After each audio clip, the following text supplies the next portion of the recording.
Welcome back, everyone. Let's wrap up this series with the fifth and final video on the authorship and dating of the Gospels. We will, of course, talk about authorship and dating of the Gospel of John in this video, as well as at the end, we're going to talk just briefly about methodology. I think it'll be a really good way to wrap this series up. So, as with the other Gospels, with the Gospel of John, we have an extremely strong attestation in church history with respect to authorship. From Irenaeus, who personally was connected with Polycarp, who knew John.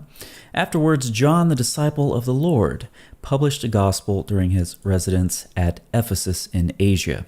He says, "I am able to describe the very place in which the blessed Polycarp sat as he discoursed, and his goings out and his comings in, and the manner of his life and his physical appearance and his discourses to the people, and the accounts which he gave of his intercourse with John and with the others who had seen the Lord." Most scholars recognize that this John, certainly a reference to John the Apostle, the son of Zebedee, is, so far as Irenaeus is concerned, none other than the John whom he emphatically insists is the fourth evangelist.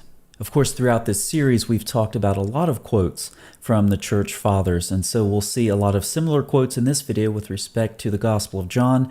I won't read through all of them. You've heard something very similar before. If you've watched this series, I'll just summarize a couple of phrases in them and then put these quotes in a pinned comment for you if you'd like to read them in full yourself. Clement refers to John, who wrote a spiritual gospel. We have Tertullian referring to the apostles for the authors of the Testament, and he refers to John as publishing a gospel.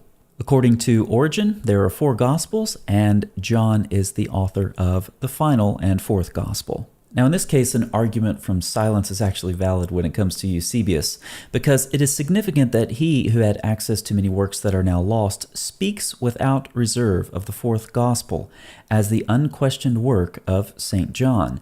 The silence is most significant precisely because it was Eusebius' concern to discuss the doubtful cases. So just like with the other 3 Gospels, we have extremely strong attestation in church history. So you may be wondering, how is it that scholars can still doubt the authorship of the Gospels?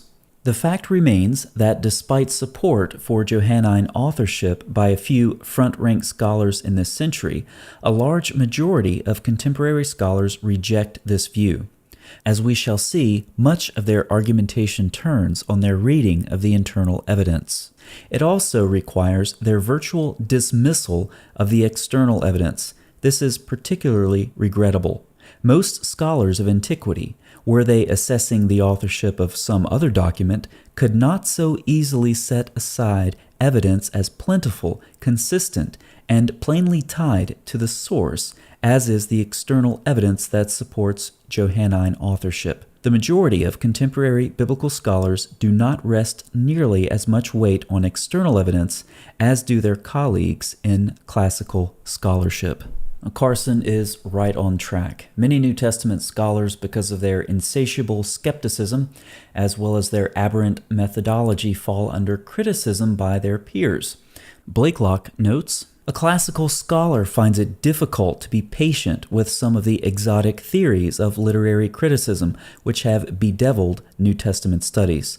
New Testament scholars refuse to see what the classicists so naturally see, a record of life in the first century, which must at least be accorded its unique value as historical material. When critical theory seeks to persuade that liturgical and spiritual needs and aspirations taking shape from nowhere and within the lifetime of those who had known the first half of the first century, then created a supporting literature, the narratives and sayings which form the Gospels, fantasy is propounded, which would provoke ridicule in any less confined and introverted sphere of literary criticism." A scathing critique of the methodology of some New Testament scholars indeed. Let's turn to internal evidence. The 4th Gospel mentions the 12 4 times. We may infer that the beloved disciple was one of the 12, because he was present at the Last Supper, and other Gospels indicate that Jesus celebrated this supper with the 12 and apparently the 12 only. The 4th Gospel mentions 5 of the 12 by name: Simon Peter, Andrew, Philip, Thomas, and Judas Iscariot. It refers to the sons of Zebedee without mentioning their names. Their names were, of course, James and John. That the Apostle John is not mentioned by name in the fourth gospel leaves open the possibility, but does not prove, that he was the beloved disciple, and therefore the gospel's anonymous author. Cruz then narrows down the possibilities even further. That the disciple who wrote these things came to be known as the beloved disciple and was the one who reclined next to Jesus at the Last Supper suggests he enjoyed some intimacy with him. The synoptic gospels indicate that of the 12, Jesus chose 3, Peter, James, and John, to be present at the raising of Jairus' daughter, to witness the transfiguration, and to be with him during his agony in Gethsemane. It was also Peter, James, and John who asked Jesus for an explanation concerning the time of fulfillment of his prophecy concerning the destruction of the temple. It is highly likely that one of these 3 intimates of Jesus was the one who became known as the beloved disciple. It is unlikely to have been Peter, as he is frequently mentioned by name in the fourth gospel. It could be either of the sons of Zebedee, for neither of these disciples is mentioned by name. However, it is unlikely to have been James, as he was martyred very early on. And with respect to the beloved disciple, Carson comments, the traditional view that he is John, the son of Zebedee, has been advanced for reasons of quite different weight. The fact that neither John nor James is mentioned by name in the fourth gospel, which nevertheless has place not only for prominent apostles like Peter and Andrew, but also for relatively obscure members of the apostolic band like Philip and Judas, is passing strange unless there is some reason for it. The traditional reason seems most plausible. The beloved disciple is none other than John, and he deliberately avoids using his personal name. Who then is the evangelist? To put the matter another way, what is the relationship between the beloved disciple and the fourth evangelist? The traditional answer is that they are one and the same. So what about the dating of John's Gospel? Well, I introduced you to CSNTM a couple of videos ago, the Center for the Study of New Testament Manuscripts. Let's jump back to that site and look at a couple of these old manuscripts of John's Gospel. We'll start with P75, and this goes back to the 3rd century. And you can zoom in and see how well this manuscript has been preserved. Absolutely stunning. NRK ein halagos, kai halagos ein proston theon. This is, of course, John 1, verse 1.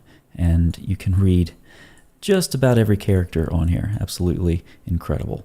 P52 is a very small manuscript dated back to the 2nd century that contains a couple of lines from John chapter 18. So why is any of this important? Well, there are scholars like F.C. Bauer back in the 19th century, and then there were other scholars before him and those who built on his work after him. And there was a lot of ink spilled talking about the late and later date of John's Gospel on in to the 3rd century.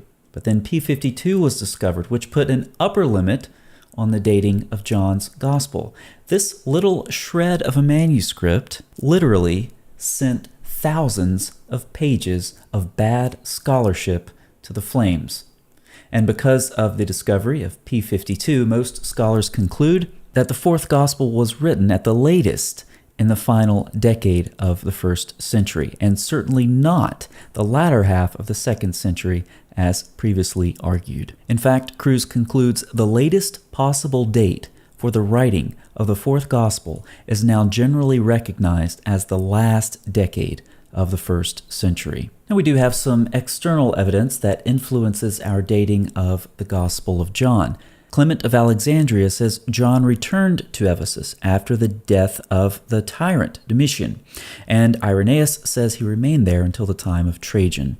So this is one example of the types of data points that scholars try to connect when they're dating the Gospels. The fact that early church traditions mention John's residence in Ephesus continuing through to the time of Trajan has led to the conclusion that the fourth Gospel was probably written quite late in the 80s or 90s. And Carson and Moo suggest a date in the 80 to 85 range. We talked briefly about John being an eyewitness and an apostle. We could look at examples of that from his gospel as well as his epistles. But here's an interesting source that talks about John being an eyewitness. Among the things which have reached me about what Jesus the Son of Mary stated in the Gospel, which he received from God, for the followers of the Gospel, in applying a term to describe the Apostle of God, is the following. It is extracted from what John the Apostle set down for them when he wrote the Gospel for them. So this source clearly states that John was the Apostle, and therefore was an eyewitness, and was the author of the Gospel. What source is this? Well, that's right, it's one of Muhammad's biographies, Sirat Rasulullah, page 103 through 104. So if you run into a Muslim who wants to argue against John the Apostle as an eyewitness writing the Gospel, just remember that they have to argue against external evidence, church history and so forth. Internal evidence, some of that we've presented here, as well as, of course, their own texts. Let's summarize from what we talked about in the introduction to this series, as well as what we've covered in this video. We have no indication that the Gospels ever circulated without an appropriate title. It is improbable that the Gospels could have been renamed from another author and distributed so quickly. We talked about some historical data from patristic tradition. We looked at internal data from the Gospel relevant to authorship. We encouraged reasonable skepticism, and we'll talk more about that before we conclude this video. We reinforced with P52 with respect to the date of the Gospel, and our date probably somewhere in the 80s, cautiously suggesting 80 to 85. An additional argument launched against the Gospel of John was that it just didn't look Jewish. It looked like something that came from a much later Hellenistic setting. But then came the Dead Sea Scrolls. D.A. Carson refers to the Dead Sea Scrolls of the Qumran community when he notes countless parallels to the language and the thought of the Fourth Gospel. The parallels between the Dead Sea Scrolls and the Fourth Gospel are not of the sort that encourage theories of direct dependence. What they do show, however, is that it is altogether unnecessary to account for John's language, even for some of his choice expressions, by appealing to a late Hellenistic environment. The closest parallels are often at Qumran, a conservative Jewish world that operated from about 150 BC to the fall of Jerusalem and Judea. So we've seen a couple of examples now of evidence versus speculation. P52, that little manuscript, sent thousands of pages of bad scholarship to the flames.